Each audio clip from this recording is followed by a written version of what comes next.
In the previous video, we saw switching as a concept and covered two types of switching, circuit and packet. But first, let me see how much you remember.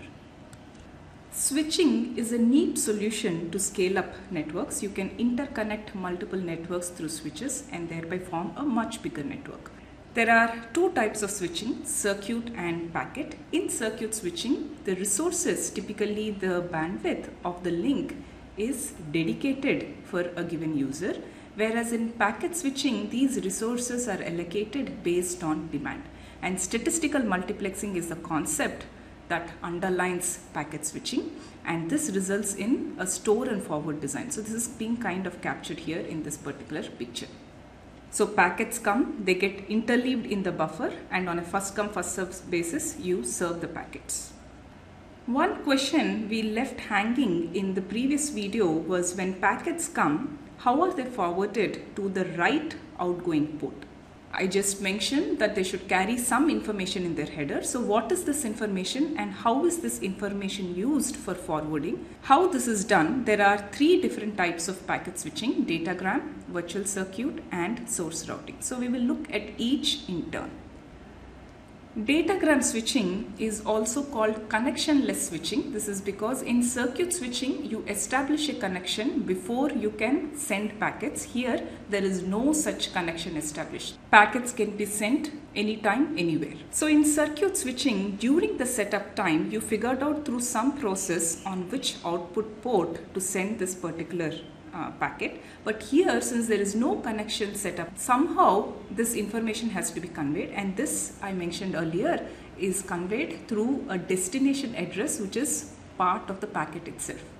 Destination address is the crux to forwarding, but often sender address is also included so that the receiver can reply to the sender. Fine, I have a destination address in my packet, but how does this help me determine which output port to send this packet? So for this, you need something called a forwarding table which maps these addresses to outgoing ports. And how are entries in this forwarding table filled? There are basically some protocols that run in the background, like routing protocols, learning bridges, that figure out these entries.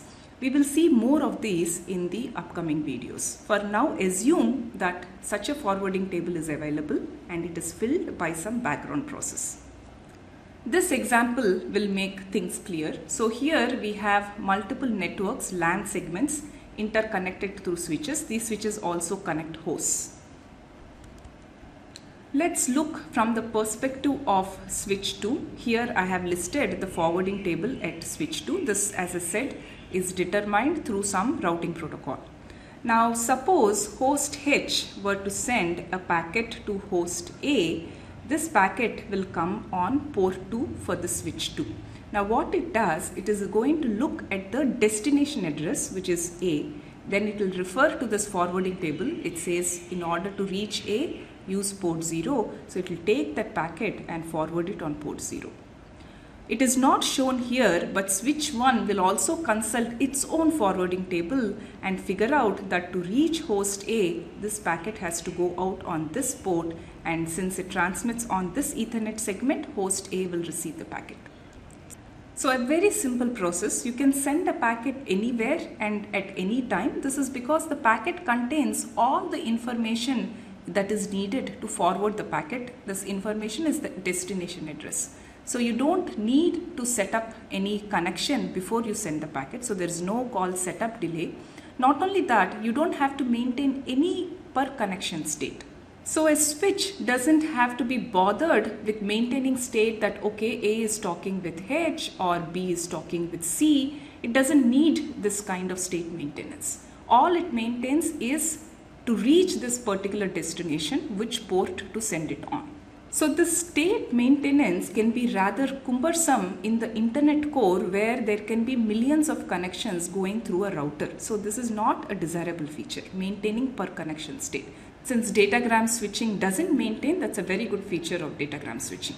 One drawback of datagram switching is that it provides no guarantees for packet delivery. Because there is no connection setup, you have no idea of determining the status of the receiver. You just send the packets. If the receiver is down, then you cannot deliver the packets to the receiver.